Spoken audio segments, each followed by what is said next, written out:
warahmatullahi wabarakatuh. Innal hamdalillah nahmaduhu wa nasta'inuhu wa nastaghfiruh wa na'udzu billahi min shururi anfusina wa min sayyiati a'malina. Man yahdihillahu fala mudilla lahu wa man yudlil fala hadiya lahu. Asyhadu an la ilaha illallah wahdahu la syarika lahu wa asyhadu anna Muhammadan abduhu wa rasuluh. Amma ba'd. Yang saya hormati barisan yang berkuasa Persatuan Islah Mata Ayam Perlis, tuan-tuan, puan-puan, putera-puteri Allah sekalian.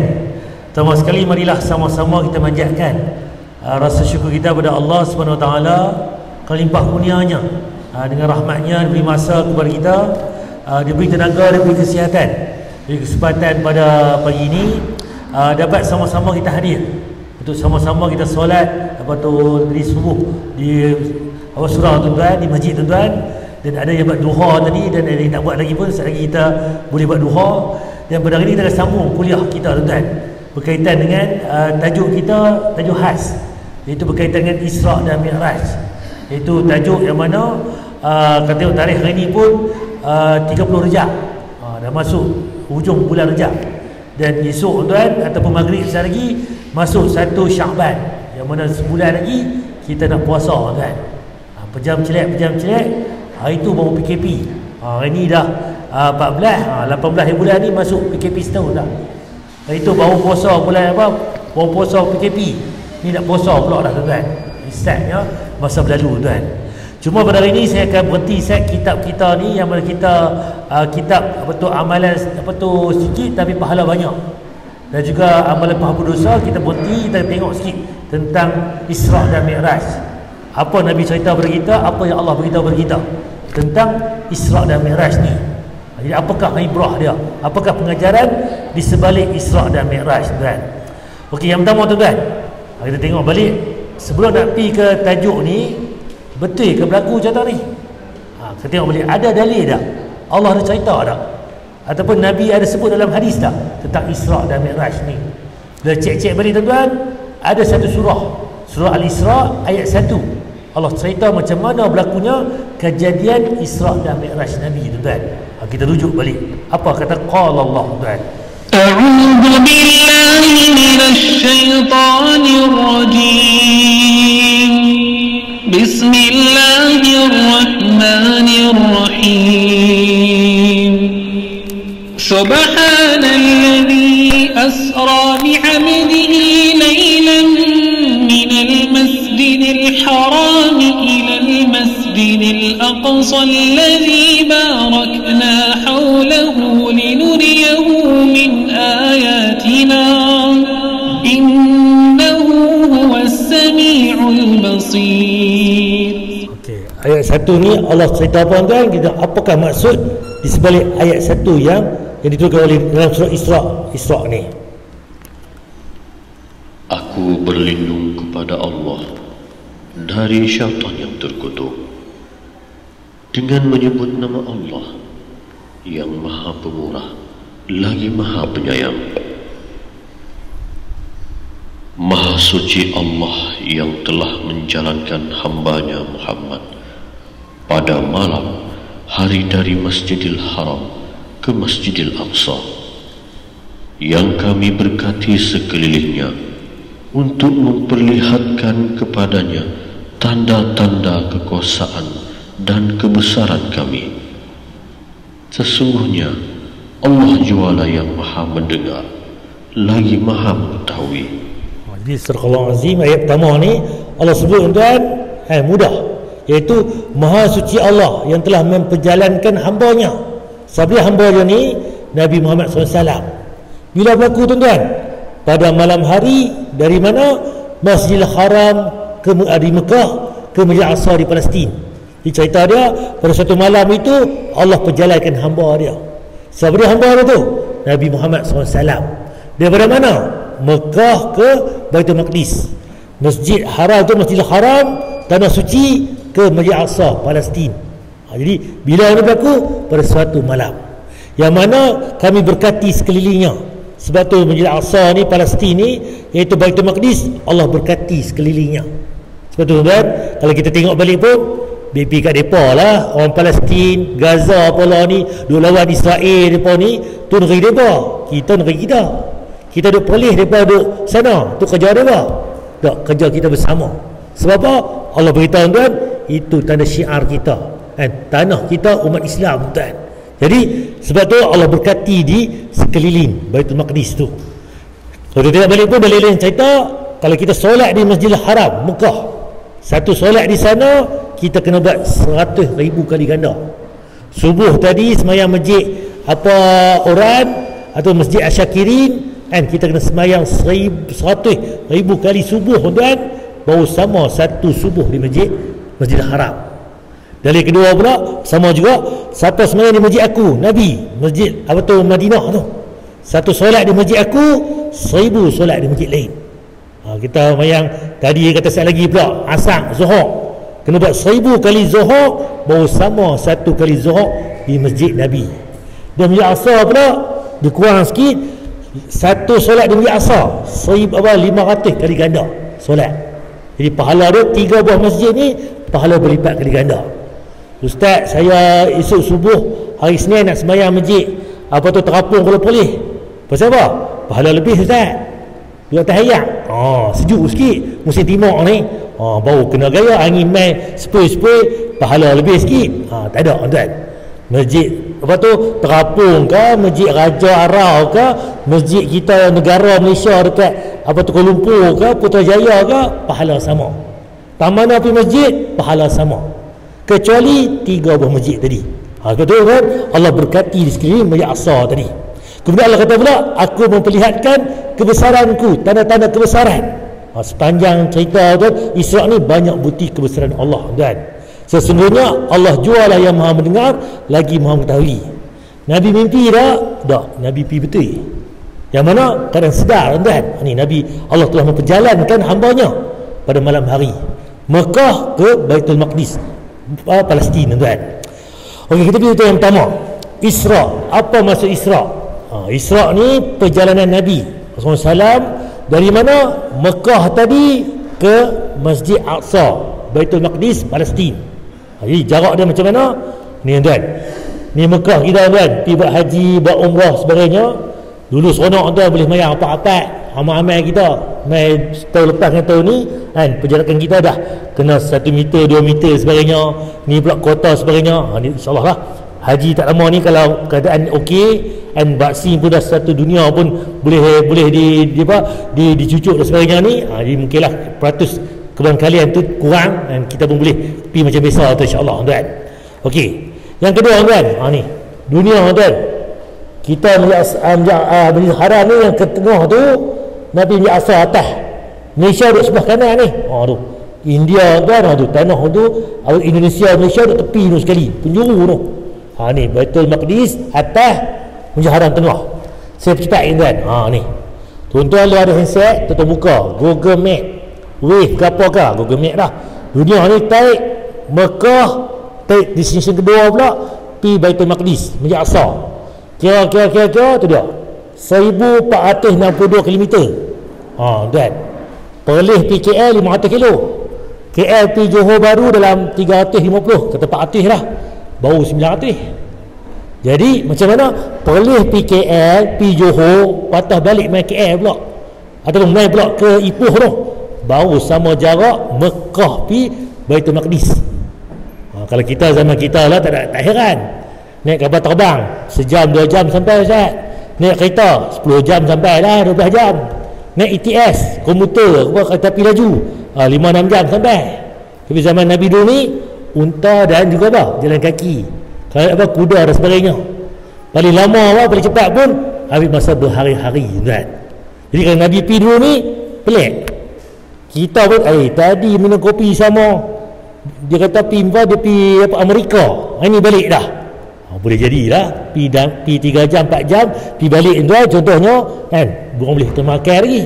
Pada zaman dulu, tuan, benda tu pelik. Daripada Nabi dusta, tuan. Sebab apa? Terlampau cepat Nabi sampai ke Baitul Maqdis, tuan.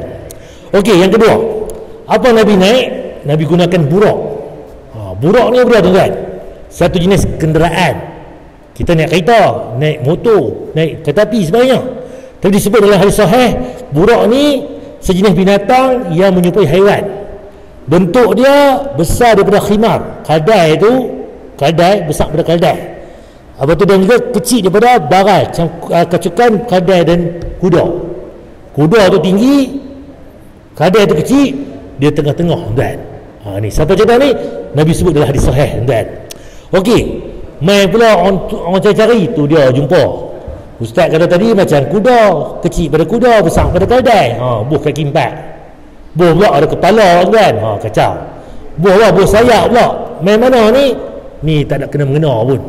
Sebab apa? Ni bila mai agama Hindu, mai agama lain ni, dia campur aduk, dia menyerupai sebagainya. Jadi lagu ni. Kalender kat kitab-kitab kalau jumpa kan, burak kan ni bukan burak. Sebab apa? Kita pun tak tahu. Yang tahu kisah tu Allah, malaikat Jibril, Nabi Muhammad dan juga burak. Itu yang sahih kita belajar tuan. Selain itu tidak dinyatakan tuan. Jadi macam mana rupa ni? Tuan nampak lagu ni dari internet ke apa ke, ni bukan, ni salah.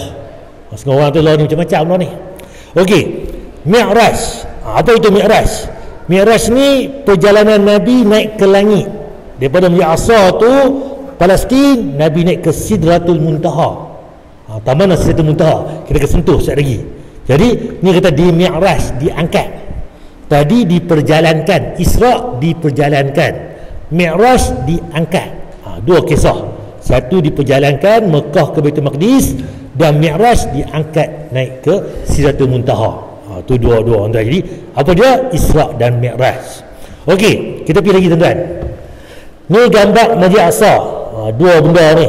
Kalau perasan gambar ni tanah di Baitul Maqdis yang dia ada dua kubah tuan-tuan. Kubah meh dengan kubah warna koko. Kalau kubah meh tuan, kalau saya dulu ni tu tengok Tok Wan, Tok Nyang, beli pergi Mekah, dia balik pakai kamera merah tu. Tekan cek, pusing gambar Mekah. Cek pula Madinah, tekan pula ayat Zam-Zam, macam-macam, unta lah apa lah. Tu zaman dulu ni ada lah, saya benda lagi. Budak-budak lah pun payah jumpa lah benda tu. Jadi saya dah kata Masjid Aqsa ni yang warna meh tu. Tu yang warna meh atas tu. Bila cek-cek balik, bukan tuan. Masjid Aqsa yang mana? Yang warna hitam ni, yang kelabu ni, yang duduk sebelah tebing yang hujung ni. Tu Masjid Aqsa. Yang warna meh tu, itu panggil Dome of Rock namanya. Tempat bahasa mudahnya Balai Islam, Balai Kesenian, Museum orang panggil. Kangak, museum apa Marung Kayang, Istana Raja ada museum kecil dalam tu. Itu museum simpan barang antik sebenarnya. Tapi ni Balai Islam. Tu. Jadi kita terpedaya lah. Tu kata hok tu yang Aqsa, bukan hok yang warna koko ni. Kalau tuan perasan, sebelah tebing belah kiri saya ni kan, ada kosong tu. Tu tembok ratapan. Orang Yahudi dia akan buat ibadah mereka, pergi kat tepi tembok tu dia akan menangis kan. Tu tembok ratapan ni apa. Ni benda sebelah sini semua orang Israel ataupun penempatan Yahudi, haram Yahudi. Okey. Ni Masjid Aqsa tuan. Kubah, ni kawasan Masjid Aqsa. Okey, saya pergi dalil tuan. Okey, bila tak apa cerita Isra Mi'raj ni, kita pandukan satu dalil, salah satu dalil. Dalil ada banyak. Ada sampai 5-16 dalil yang diceritakan tentang 5 ataupun 16 riwayat tuan Isra Mi'raj ni. Saya ambil satu tuan. Telah menceritakan kepada kami Syaiban bin Faruq, telah menceritakan kepada kami Hamad bin Salamah, telah menceritakan kepada kami Thabit Al-Bunani dari Anas bin Malik, Rasulullah SAW bersabda, Syaiban, Hamad dan Thabit, tiga ni pembawa hadis. Jadi kita boleh detect betul tak betul hadis tu, palsu ke, dhaif ke, tipu ke, sebagainya. Semua tu tengok balik. Dia ni siqah, dia ni hafazan yang kuat, dia ni ini tidak pelupa, ni apa sebagainya, boleh semak balik. Sebab tu kita boleh detect balik mana satu betul dan tak betul kan. Ya, hadis ni sahih. Okey, dalil dia, aku telah didatangi oleh burak. Burak mai kepada Nabi. Nabi cerita lagi macam mana burak itu. Ia seekor binatang yang berwarna putih. Warna burak itu warna putih. Lebih besar daripada kadai, lebih kecil daripada baral. Ia merendahkan tubuhnya sehingga perut burak tersebut capai hujungnya. Nampak kata tuan, burak ni Ni bateri nak habis asal ni dah. Okey, buraq ni dia seekor binatang warna putih. Kemudian dia kecil daripada kuda ataupun tembaran, besar pada kaldai, tuan. Jadi itu dia punya Nabi cerita macam mana. Sebab tu bila main lagu ni, besar pada kecil pada kuda, besar pada kaldai. Dia pereka lagu tadi. Tak boleh kita menggambarkan benda ghaib. Siapa pun tak tahu, tuan. Benda ghaib ni kita serah pada Allah dan Rasul, tuan. Okey, beliau bersabda, kena tukar bateri ke noh? Apa tu mic tak apa ni? Ada bateri, on off. Okey, beliau bersabda lagi, maka aku segera menungganginya. Betul, Nabi naik ke buraq tu sampai ke Baitul Maqdis. Jadi Nabi naik ke buraq tu sampai Baitul Maqdis. Jadi Nabi naik kan. Kemudian habis satu cerita, sampai saja di Baitul Maqdis, apa Nabi buat? Kemudian beliau bersabda lagi, kemudian aku mengikatnya pada tiang masjid sebagaimana sebagaimana yang biasa dilakukan oleh para nabi. Jadi cerita dia, Nabi sampai di Baitul Maqdis, Nabi ikat buraq tu kat tiang pintu masjid. Jadi macam mana? Seperti mana nabi-nabi sebelum ni mai pun dia perikat binatang mereka di tiang-tiang masjid tu. Apa buktinya? Kita nak beri gambar. Kalau masjid Aqsa yang warna mah tu tiang tak ada, kan? Bila tengok balik di Aqsa yang ni, nampak ada tiang-tiang masjid. Kita beritahu betul tak betul, tipu tak tipu. Nampak tuan? Jadi hadis sahih cerita buraq diikat di tiang masjid, di tiang masjid Aqsa tu. Jadi Nabi sampai, Nabi ikat buraq tadi di tiang masjid, Nabi masuk ke dalam masjid. Kemudian Nabi dirikan solat 2 rakaat. Ustaz, betul ke semayang 2 rakaat? Yang kita faham, Allah ni semayang tak turun lagi. Itu Nabi buat semayang 2 rakaat. Macam mana? Saat lagi ni baru Nabi kena semayang yang Nabi kita buat 5 rakaat lah ni. Rupa-rupanya tuan, sebelum Nabi Muhammad pun terdahulu pun ada solat dia. Nabi Musa solat cara syariat Nabi Musa, dia ada rukuk sujud dia. Nabi Isa pun ada solat mereka, ibadah mereka dari dia sujud pada Allah di lantai. Dan Nabi Muhammad tuan, sebelum mai perintah semayang ni, mereka ada solat pagi dan solat petang lah. Jadi pagi tu Nabi solat 2 rakaat. Kemudian lepas habis solat berjemaah 2 rakaat itu, Nabi keluar dari masjid Aqsa tu. Tiba-tiba malaikat Jibril bawa kepada Nabi 2 jenis mangkuk. Satu ada arak, satu ada susu. Jadi apa? Aku memilih susu. Jadi Nabi pun ambil susu. Jibril berkata, kamu telah memilih fitrah, pilih benda yang betul. Kalau ambil arak tadi, lalai, memabukkan, sebagainya, Nabi pilih tu elok dah yang susu, kan? Okey, itu satu bab, 2 bab dah. Bab yang ketiga pula, Nabi diangkat naik ke langit. Lalu Jibril membawa aku naik ke langit. Ni tadi Isra' habis dah. Mekah ke Baitul Maqdis, semayang apa semua, pilih susu atau arak. Cerita yang kedua ni Mi'raj, Nabi diangkat naik ke langit. Jadi lalu Jibril membawa aku naik ke langit. Ketika Jibril meminta agar dibuka pintu, rupa-rupanya tuan-tuan, langit ni ada pintu.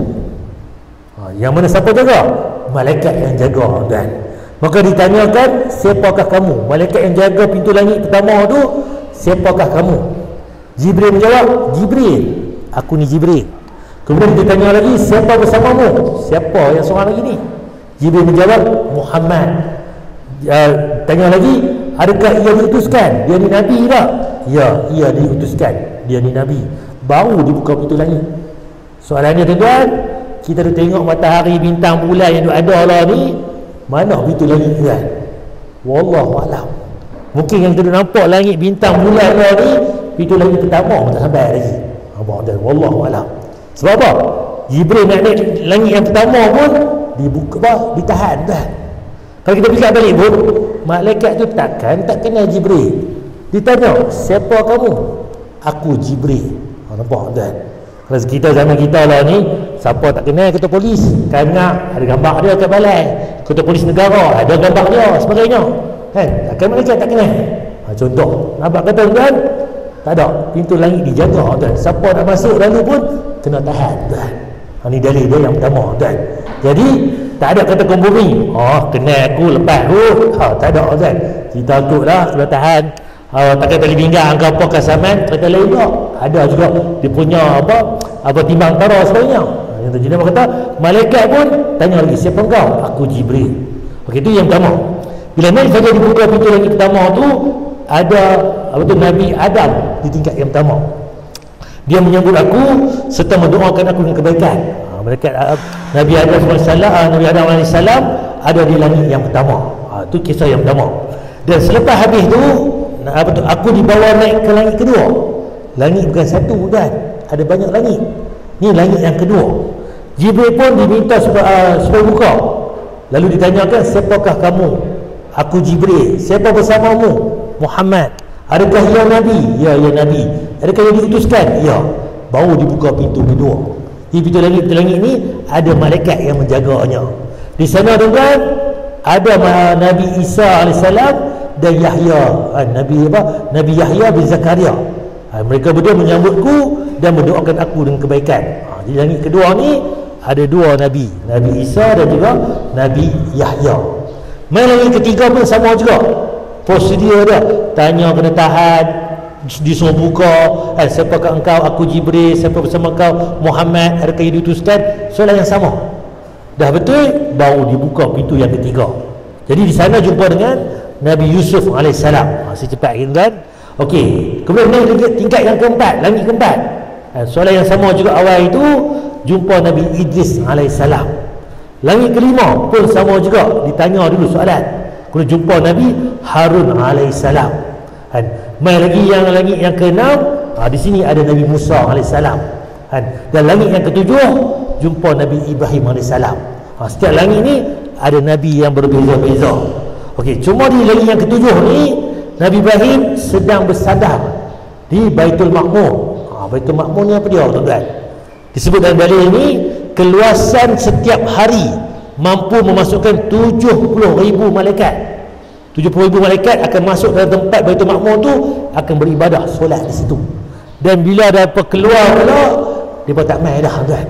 Selepas mereka keluar, mereka tidak kembali kepadanya. Itu Baitul Ma'mur. Nabi kata hari-hari 70,000 malaikat masuk, habis keluar, esok masuk lagi, keluar, masuk lagi, keluar. Banyaknya makhluk ciptaan Allah malaikat ni. Kalau kita ni, kalau masuk 70,000, keluar pula, masuk pula, banyak ni kan. Rakyat polis kita tu berapa ratus ribu kan, baru 300,000 lebih. Habis seminggu, sebulan, 2 bulan, habis rakyat polis. Tu baru rakyat polis kan. Banyak malaikat ni, banyak ni ciptaan Allah tentang malaikat ni. Itu kan, apa cerita Baitul Ma'mur ni? Donasi dakwah Yufid. Yuk balik. Baitul Izzah, rumah di langit dunia. Ada 2 rumah di langit. 1 Baitul Ma'mur, 2 Baitul Izzah. Mengenai Baitul Ma'mur, Allah jadikan tempat ini sebagai sumpahnya di surat At-Tur, yang artinya demi Baitul Ma'mur. Quran surat At-Tur ayat 4. Jadi Baitul ni rumah. Rumah tuan kan, rumah ni ada 2, Baitul Ma'mur, Baitul Izzah. Baitul Ma'mur ni di tingkat yang ke-7 tadi. Kita pergi lagi.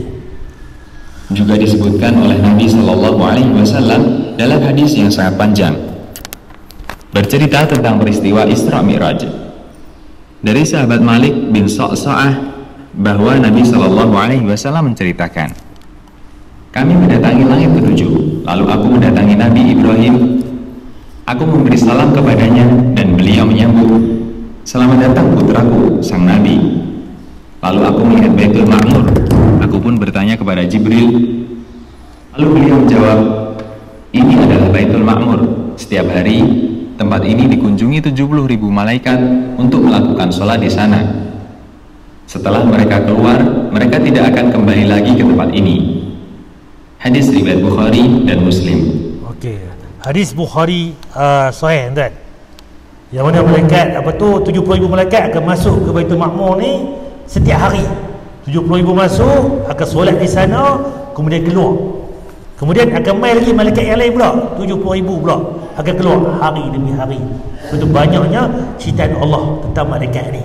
Di mana berlaku ni? Di Baitul Ma'mur. Di mana? Tingkat yang ke-7 tuan. Yang mana dekat dengan Nabi Ibrahim AS tuan. Nabi SAW juga bersabda, yang artinya Baitul Ma'mur ada di langit ke-7. Setiap hari dimasuki oleh 70.000 malaikat dan mereka tidak kembali lagi. Hadis riwayat Ahmad dan disahihkan Syuaib Al-Arnaud. Jadi tadi Bukhari Muslim sahih. Yang ini pun sama, hadis Ahmad pun cerita pun sama, kuat tuan. Adapun Baitul Izzah adalah tempat di langit dunia. Baitul Izzah ni tak mana pula? Ya, tempat yang mana di langit dunia. Apa dalil dia tuan? Mengenai keberadaannya disebutkan dalam riwayat Ibnu Abbas radhiyallahu anhu. Beliau mengatakan, Al-Quran dipisahkan dari Al-Dzikr, yaitu Lauhul Mahfuz, lalu diletakkan di Baitul Izzah di langit dunia. Kemudian Jibril menyampaikan kepada Nabi SAW. Hadis riwayat Hakim, Ibnu Abi Syaibah dan disahihkan Ad-Dhahabi. Apa tu nak faham tuan? Rupanya tuan-tuan, tadi Baitul Ma'mur tingkat ke-7 langit. Baitul Izzah ni di langit dunia. Okey, macam kita nak faham balik dalil cerita pula. So puasa dah bulan Ramadan nanti kita akan cuti nuzul Al-Quran 17 Ramadan. Bila 17 Ramadan ni orang kata Al-Quran diturunkan. Bila tengok balik kita baca pula Allah turun Al-Quran pada malam Lailatul Qadar. Lailatul Qadar bila tuan? Bukan 17. Dia hari ganjil 21, 23, 25, 27, 29 Ramadan. Yang 17 ni tak ada apa. Yang hari ganjil ni tak ada apa pula. Ni cerita dia Allah turun Al-Quran sekaligus daripada Lauh Mahfuz tadi ke langit. Baitul Izzah tadi. Baitul Izzah tadi pula beransur-ansur. Jadi wallahu alam mana satu 17 tu sekaligus, mana satu yang Lailatul Qadar itu kita serah pada Allah. Cuma tarikh dia itu beza dia. Beransur-ansur sebab tu tuan, dalil ni Nabi buat apa cerita turun. Malaikat bagi wahyu satu kisah. Tapi sekaligus tadi ada satu tarikh. Kemudian beransur-ansur tu itu di Baitul Izzah mai kepada Nabi SAW berperingkat-peringkat. Nampak? Al-Quran ni bila tengok balik dalil, hadis sahih cerita. Yang ni cerita dia kait. Sama cerita tu. Tak ada lari pun. Kalau hadis palsu, cerita lagu ni. Ni cerita lagu ni pula. Dia akan bertembung. Nampak? Kita boleh detect balik benda tu sahih ataupun tidak sahih. Az-Zarqani memberikan komentar untuk riwayat Ibnu Abbas. Hadis ini mauquf sampai Ibnu Abbas. Hanya saja dihukumi marfu sebagaimana sabda Nabi SAW. Berdasarkan kaidah bahwa perkataan sahabat untuk masalah di luar logika dan dia bukan termasuk orang yang suka menerima berita Israiliyat, maka status perkataannya sama seperti sabda Nabi SAW. Jadi Ibnu Abbas ni dia tak ambil cerita Israiliyat. Jadi sahabat-sahabat kata cerita ni betul. Cerita mana Nabi sabdakan. Itu tentang kekuatan dalil ni. Minta adik masak seorang nak boleh tri. Saya nak habis bateri. Masak no. Ada. Buh tarik no. Ada. Cucuk ada. Ada plak no. Ada plak no. Oh no. Ada no. Okey. Okey, terima kasih. Minta maaf kan, saya pun semalam tadi mengajak masjid Batu Dua. Komputer pun tak cas penuh bateri. Ni bateri nak habis. Okey, kita pergi yang seterusnya. Okey, yang seterusnya. Okey, tadi di Baitul di Baitul Ma'mur. Okey, selepas Nabi jumpa Nabi Ibrahim, Nabi jumpa Baitul Ma'mur tadi, yang Nabi Ibrahim sandang tadi. Kemudian selepas peristiwa tu Nabi dibawa ke Sidratul Muntaha. Jadi kisah yang seterusnya ke Sidratul Muntaha. Disebut di sini Nabi kata daun-daunnya besar seperti telinga gajah dan ternyata buah-buahnya sebesar tempayan. Daun pokok tu macam telinga gajah dan besar buah pula macam buah tempayan. Kalau kita ke harum manis ni besar tempayan, jenuh jual kan. Sekilo pun 3 biji 2 biji per sekilo dah. Buah besar tempayan jenuh kan. Nak jual sekilo berapa tak? Itu buah kita kat dunia kan. Jadi itu keadaan dia. Beliau bersabda ketika beliau menaikinya masuk ke Baitul Ma'mur, Sidratul Muntaha tadi, tempat tadi dengan perintah Allah izin suruh masuk. Maka Sidratul Muntaha berubah wajah, berubah daripada nampak tadi lagu lain jadi lagu lain. Tiada seorang pun dari makhluk Allah yang mampu menggambarkan keindahannya kerana terlalu cantik, tuan. Kalau tuan pergi berjalan ke di mana? Oh, pergi Phuket, laut dia cantik elok, pergi Cameron Highland, bunga ni cantik tu, dia tak sangka warna-warni. Pergi mana lagi macam-macam lah, pergi laut lah, pergi tasik lah, pergi terjun. Tu kita tengok kat dunia. Tempat yang mana setemutar ni makhluk lain tak pernah nampak kecantikan dia, tuan.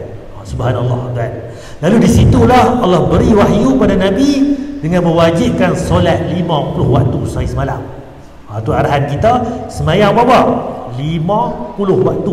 50. Tuan boleh bayangkan tadi semayang subuh, elok 15 minit, Tok Bilal azan pula dah. Tadi semayang dah. Oh, tadi baru subuh, waktu pertama, ni waktu kedua pula. Semua ada 50 waktu. Kacau, kan? Elok bagi salam, Assalamualaikum warahmatullahi wabarakatuh. Dua rehat siap zikir, semayang pula dah. 1 jam 4 waktu. Kali, tuan. Kita ada 24 jam, tuan. Tuan. Jadi tak monti, tuan. Setengah jam sekali semayang, setengah jam sekali semayang, tuan. Jadi itu arahan pertama. Lalu Nabi SAW pun bertemu dengan Nabi Musa. Dia turun tingkat berapa? Nabi Musa tingkat ke-6 tadi. Langit yang ke-6, Nabi Musa tanya dia, apakah yang telah difadukan oleh Tuhanmu, oleh Allah kepada umatmu? Apa yang Allah bagi pada umatmu ni? Kemudian Nabi SAW pun bersabda solat 50 waktu. Jadi dia kata Allah suruh buat solat 50 waktu sehari semalam. Itu arahan dia. Jadi apa Nabi Musa kata? Kembali pada Tuhan kau, kepada Allah, mintalah keringanan, minta kurang, kerana umatmu tak mampu melaksanakannya. Umat hang tak boleh buat, tak mampu. Sebab apa? Aku pernah cuba Bani Israel dan menguji mereka. Sebab Nabi Musa pun pernah try dah kat Bani Israel ni, dan mereka tak mampu nak buat. Beliau bersabda lagi, aku kembali pada Tuhan seraya berkata, wahai Tuhanku, wahai Rabbku, berikanlah keringanan kepada umatku. Lalu Allah SWT mengurangkan 5 waktu. 50 tadi kurang 5. Berapa tinggal? 45, tuan. Kemudian aku pun kembali jumpa Nabi Musa pula. Dia berkata, Allah telah mengurangkan 5 waktu dari solatku. Nabi Musa berkata, umatmu tak mampu nak buat. Kembali jumpa Allah balik, minta ringan balik, minta kurang lagi. Itu kata Nabi Musa. Beliau pun bersabda, aku berulang alik. Lepas tu ulang alik Nabi betul banyak kali, antara Allah dan Nabi Musa. Kemudian sehingga Allah berfirman, wahai Muhammad, sesungguhnya aku fadukan 5 waktu sehari semalam. Lah kali 45 tadi, kurang tinggal 5, tuan. Setiap solat dilipat gandakan dengan 10 kali lipat. Satu solat kita buat kali dengan 10. Pahala kita buat 5 tapi sama dengan 50 waktu. Sebab apa? Nabi kata, Allah kata pula, umat kau ni 60-70. Kalau kita nak lawan dengan umat Nabi Nuh sebagainya, sampai 1000 tahun umur ni tak lawan kita. Kita walaupun umur 60-70 ni buat sikit, pahala lebih. Tu kitab yang kita baca tu. Pahala buat biasa saja tapi pahala berlipat ganda. Ni antara dalil dia. Satu solat tadi digera dengan 10. Satu waktu 10 tuan. 5 waktu 50 lah kebaikan, tuan. Sama dengan pahala buat 50 waktu. Dari kita lagi dalam dalil ni, jika barang siapa yang berniat nak buat kebaikan tapi tak buat pun, saat lagi pukul 11 aku nak balik rumah nak buat tahajud, nak buat duha. Pukul malam ni nak buat tahajud, tiba-tiba balik terlupa nak buat, terlena lah malam ni pun tak bangkit tahajud. Dapat pahala? Dapat dah 1. Sebab niat buat baik, walaupun tak buat dapat 1. Tiba-tiba tuan-tuan buat pula benda tu, kebaikan itu diganda dengan 10 kali lipat. Buat sembahyang duha tadi diganda dengan 10. Buat duha ke, buat tahajud, buat apa ke, niat kita baik kita buat, dapat pahala 10 kali lipat. Sebaliknya, barang siapa yang nak buat jahat tiba-tiba tak buat pun, balik sekali lagi aku nak curi, aku geram tengok belakang ni, rumah ni ada buah durian ni, sepokok ni kot nak bagi kat aku, tanam 5 pokok durian musangkin, 5 tahun dah ni kot nak bagi. Saat lagi Nabi curi sebiji, contoh. Tuan-tuan curi tak curi pun tak dapat dosa. Baru niat jahat tak buat lagi, tak dapat dosa. Tiba-tiba tuan-tuan curi betul, ambil durian musangkin tu 5 biji. Bila curi 5 biji baru dapat 5 dosa, sesuai dengan jahat yang kita buat. Allah tak kata pula, "Weh, jahat ni, musangki ni mahal ni. Ambil 5 biji, 2 otis dosa." Tak ada. 1 dosa saja dapat. Kita buat 1 dosa, dosa itulah kita dapat, tak lebih tuan. Tapi kebaikan tadi, baru niat buat baik, dapat 1 dah. Buat pula kali dengan 10. Nampak ni dalil kata kebaikan kita itu dilipat gandakan. Okey. Tu cerita yang terima solat tadi. Aku turun hingga sampai jumpa Nabi Musa. Lalu aku beritahu kepadanya, dia masih berkata, "Kembalilah kepada Tuhanmu, minta ringan, minta kurang lagi. Umat kau tak mampu membuatnya." Tak apa-apa. Apa tu ni? Kemudian aku menjawab, "Aku terlalu banyak berulang-alik kepada Tuhan sehingga menyebabkan aku malu padanya." Berulang-alik minta kurang-kurang tadi, Nabi malu pada Allah tuan. Itu yang kita semayang 5 waktu sehari semalam. Tapi pahala kita seakan-akan 50 waktu. Nampak tuan, berapa kurang tak? Berapa diskaun dah kita dapat ni? Tapi kita nak buat 5 pun tak terbuat. Buat juga, tapi buat malah tak malah, acuh tak acuh. Kalau dah buat, kalau tak dah tinggal. Jangan tuan. Sebab solat ni tiang agama. Solatlah beza kita dengan orang kafir. Kalau tak solat tuan, sama saja. Depa lebih baik daripada kita lagi. Sedekah depa, infak depa, sopan satu mereka sama kita dengan orang lain kalau kita tak semayang. Tapi semayang beza kita dengan orang lain. Ibadah kita, iman kita, tauhid kita, itu membezakan kita. Kalau kita kata sekadar baik, depa lebih baik lagi daripada kita sebenarnya. Betul? Tengok balik, Allah tengok balik ibadah kita sesuai dengan contoh Nabi. Sebab tu sallu kama ra'aitumuni sholli. Solatlah kamu seperti mana aku solat. Tak boleh celuk ikut orang-orang lain solat. Contoh tuan, tengok sikit tuan. Ni gambar ni. Ulang kaji balik. Yang kita cerita tadi ni dalil. Ni infografi. Langit pertama tadi malaikat tahan awal dah. Siapakah engkau? Aku Jibril. Siapa bersama engkau? Malaikat apa? Nabi Muhammad SAW. Adakah ia Nabi? Ya, ia Nabi Rasul. Ia diutuskan. Baru dibuka pintu langit. Jadi setiap tingkatan ni dia ada Nabi Adam tingkat langit pertama, Nabi Yusuf langit kedua, Nabi Isa dan Nabi Yahya 2 Nabi langit ketiga, Nabi Idris langit keempat, Nabi Harun langit kelima, Nabi Musa langit keenam, Nabi Ibrahim langit ketujuh. Itu yang kata tadi ada untuk Baitul Makmur tadi, yang mana 70,000 malaikat masuk setiap hari. Bila ibadah dalam tu keluar tak masuk dah, hari demi hari. Bayangkan besarnya, banyaknya makhluk apa tu ciptaan Allah malaikat ni. Dan lagi di Sidratul Muntaha, yang mana awal itu apa tu daunnya telinga gajah, buah dia macam tempayan. Bila masuk dalam tu berubah wajah cantik yang amat sangat, yang mana kita boleh gambarkan kan makhluk yang melihat tuan. Dan juga di situ turunnya wahyu, suruh Nabi sembahyang 50 waktu. Daripada tingkat Sidratul Muntaha itulah turun main langit ke-6, ulang alik jumpa Nabi Musa, naik lagi, ulang lagi 5 kurang 5 lagi tinggal 40 apa? Tinggal 5 waktu. Yang mana kita ambil pengajaran, niat baik dapat pahala dah. Kalau buat baik, kita niat buat baik pula, pahala dilipat 10 kali ganda. Niat jahat tak boleh apa lagi. Kalau buat jahat pula, dapat jahat yang sama, tak lebih sikit pun, sesuai dengan kejahatan yang kita buat. Sayangnya Allah pada kita. Cuma kita belajar itu ni, bulan haram, lah ni bulan Rejab ni, 30 bulan ni, kalau tuan-tuan buat ibadah di bulan haram 4 bulan, Zulkaidah, Zulhijjah, Muharram, Rejab, 4 bulan ni, pahala dilipat gandakan. Puasa sunat, puasa, solat, apa sebagainya, sedekah dilipat gandakan. Bila tuan-tuan buat jahat pada 4 bulan ni, dosa pun dilipat gandakan. Itu ada dalil. Nampak tu, jadi kita tengok balik dah cerita lah ni. Sebab tu orang Arab jahiliah 4 bulan haram ni mereka tak perang. Sebab apa? Mereka percaya kalau mereka perang, sebab tu bulan tu diharamkan untuk perang. Jahat-jahat mereka main bulan haram, mereka tak perang. Lepas bulan haram baru mereka perang tuan. Itu Arab jahiliah tuan. Okey, perintah semayang tuan. Jadi tadi kita cerita hari ni, jaga semayang kok mana pun 5 waktu. Rajin ke malas ke apa, kena buat. Tak boleh kita malas. Ustaz, saya rajin ustaz, subuh ni baru bangkit tidur, cergas lagi nak buat 8 rakaat. Tak boleh tuan. Rajin ke malas, 2 saja. Zuhur ni main tengah hari letih ngantuk ni, buat 2 cukup lah ustaz kan. Tadi subuh tak apa banyak, ni tengah hari letih, kena 4 juga. Asar 4, maghrib 3, Isya 4. Itu wajib. Malas ke rajin ke apa ke, itu kena buat tuan. 17 rakaat itu 5 waktu.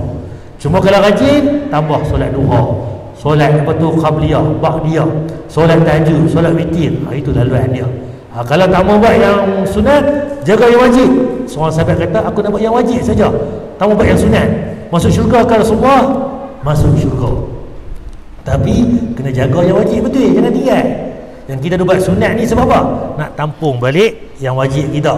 Ada hari yang kita ralik, yang mayang hujung waktu. Ada hari yang mayang pun tak ketahuan, tak bagi salam, tak tahu mayang sebut apa, ralik, Tok Imam baca apa pun tak tahu berapa rakaat, tak bagi salam. Jadi kita tampung balik. Sebab Allah kata apa? Kalau pahala wajib tak ada, wahai malaikat, cari pahala sunat, kut-kut ada. Sunat ni yang kita tampung balik yang wajib. Tu fungsi dia. Yang kita 20 sunat sama ni sebab apa? Nak tampung balik wajib. Sebab kita tak tahu pahala mana yang Allah terima. Solat kita ke yang mana masuk syurga ni, mungkin kita sedekah kita, mungkin puasa kita, mungkin solat kita, mungkin ibadah-ibadah yang lain. Kita tak tahu yang mana yang bawa kita ke syurga. Kita buat semua yang Allah perintah. Okey, contoh tuan, berdikari. Apa dah saya tunjuk dengan makna tuan? Oh my Lord, my sins are like the highest mountain, my good deeds are very few, tangan tak ada tuan, kaki je dah. Menulis apa semua pakai kaki. OKU, orang kelainan upaya, bukan kurang upaya, lain upaya. Nampak? Tolong isteri dia, masak sebagainya, buat tak? Bercucuk ni pakai kaki kan? Tu anak mengaji, tolong ajak anak, Faisal kerja anak, buat kan? Tugas ayah dia.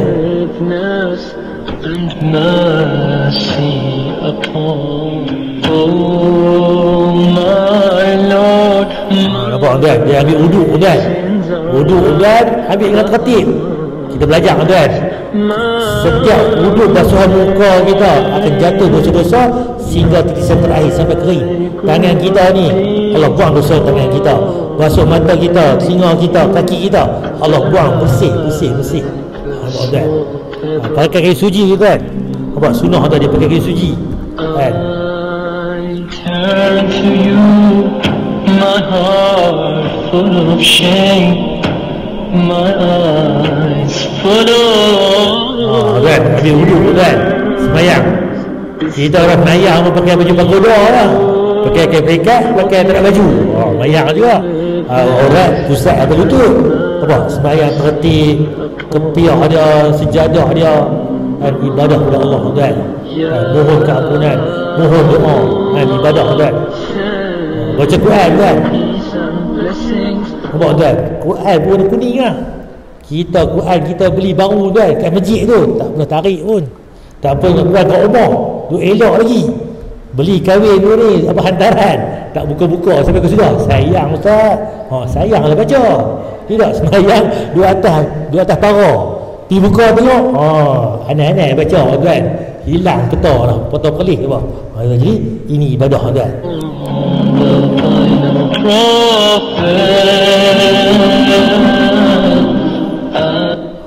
Nampak tuan-tuan?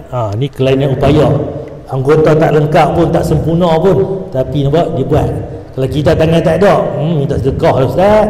Ni jahit ada, maib ada, jakim ada, betul kebajikan ada, elang lagi. Duk rumah cukup lah.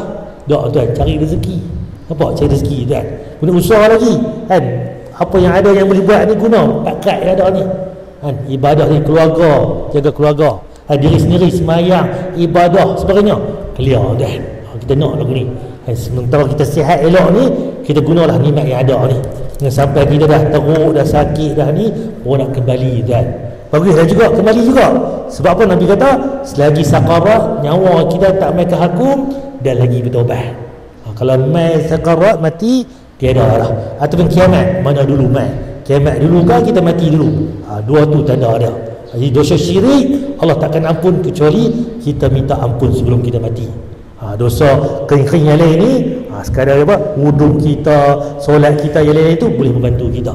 Tapi tuan, minta ampun kepada Allah, taubat dan surah betul-betul. Di tajuk kita ni tuan, saya nak tekan bab semayang. Kok mana kita pun tuan, jagalah semayang. Kita tuan, anak kita, isteri kita, jaga. Kalau kita ni ada anak tela subuh tak semayang lagi, duk lena lagi, mana mungkin ada doa kat kita. Haban dia tu semayang pun tak lepas, tambah lagi ada doa kat kita. Kita duk ada ni, tengok anak kita tuan, jaga semayang. Sebab semayang ni penting. Kalau semayang ni jaga, hak lain pun clear. So kita lah ada kedai ke, ada peniaga apa pun, cari pekerja yang semayang. Kalau semayang dia boleh jaga, kita clear insya-Allah. Sebab apa? Semayang ni kan Allah janji neraka sakar, betul neraka pun ada yang tak semayang.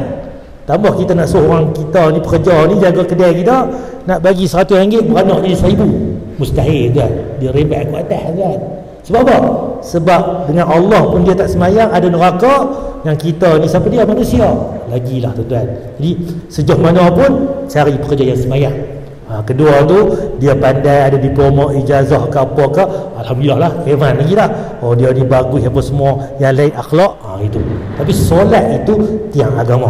Okey, last sekali tuan-tuan. Masih lama yang meninggalkan solat. Suatu keparduan yang paling besar dalam Islam. Orang yang tidak mengerjakan solat ini tidak layak bernama Islam. Kerana orang yang tidak solat musuh Allah, musuh malaikat, musuh para rasul, musuh para nabi, musuh orang yang beriman. Tetapi kita tak pandang meninggalkan solat sebagai satu jenayah. Bagi kita jenayahnya ialah isap dada ataupun rokok dan samu. Meninggalkan solat tak ada apa. Bahkan ada orang yang dia hormati walaupun dia orang yang tidak semayang. Hukumnya haram kita cium tangan orang yang tidak semayang. Tapi kita ni jahil, tidak ada ilmu, tangan orang yang tidak semayang dia cium, la ilaha illallah. Guru kita kata baik kita cium hidung kambing daripada kita cium tangan orang yang tidak semayang. Kerana orang yang tidak semayang telah pun dijanjikan masuk neraka sakar. Allah dihikayatkan dalam Quran. Malaikat bertanya, ma salakakum fi saqar? Apa sebab kamu duduk dalam api ni lama sangat ni? Sampai berjuta-juta orang duduk di dalam api ni. Maka jawab mereka itu, lam naku minal musallin. Kami bukan penjenayah hebat, kami bukan rokok bank, kami bukan perogoh bersiri, kami bukan geng pancung kepala orang. Cuma kami tidak solat. Tidak solat tak kira anak raja, anak pemaisuri, anak menteri, presiden dunia ini pun sekalipun, pasti Tuhan letak di dalam neraka sakar. Allah Akbar. Nampak tuan, neraka apa? Neraka sakar. Neraka sakar ni untuk orang yang tak semayang. Neraka sakar ni ada dua tuan. Satu orang yang tak bagi, tak jaga anak yatim ataupun tak bagi makan anak yatim. Itu betul masuk tuan. Dia kena berhati-hati tuan. Ustaz kan bunuh pun, bukan merompak pun, bukan menyamun. Kami tak semayang aja. Pipi kat kami, tu kami dengan Allah. Kubur ustaz lain, kubur ampal lain, kubur aku lain. Contoh. Kita dah kata ke tu? Tak tuan. Jadi tuan, kalau dosa lain itu jahat, mencuri, menyamun, ada dosa besar dia punya akibat dia. Tapi yang besar lagi, sembahyang ni ada hak neraka sakar. Nauzubillah tuan. Jadi sebab tu akhirat nanti solat clear tak clear? Clear, hak lain pun akan clear. Jika solat pun dah, hak lain pun akan jadi kalang kabut, akan sangkut sulit bagi kita tuan. Nauzubillah. Jadi tu saya tutup tuan. Ada tuan tanya apa tuan tentang tajuk kita ni? Kesimpulannya bab Isra' ni utama sekali bab sembahyang. Itu tiang agama kita. Jagalah 5 waktu kita. Haji ke malas ke, buat 5 waktu tu, jaga betul-betul. Cuma kalau lepas tu rasa seronok rasa ni, tambah solat sunat. Dia kamai lah nanti. Kalau wajib pun tak buat, mana mungkin nak buat sunat. Mesti wajib dulu. 5 waktu tu Arab, semayang awal waktu, berjemaah di masjid, dia akan seronok mayang ni. Ba'diyah, qabliyah dia akan buat sendiri. Solat duha dia akan buat sendiri. Solat tahajud dia akan buat sendiri. Solat macam-macam lah, witir dia akan jaga betul-betul. Sebab apa? Yang wajib itu dia dah terpenuhi. Kita ada tuan tanya tuan, saya berhenti dekat ni. Kita tanya apa? Ya, sila. Waalaikumsalam.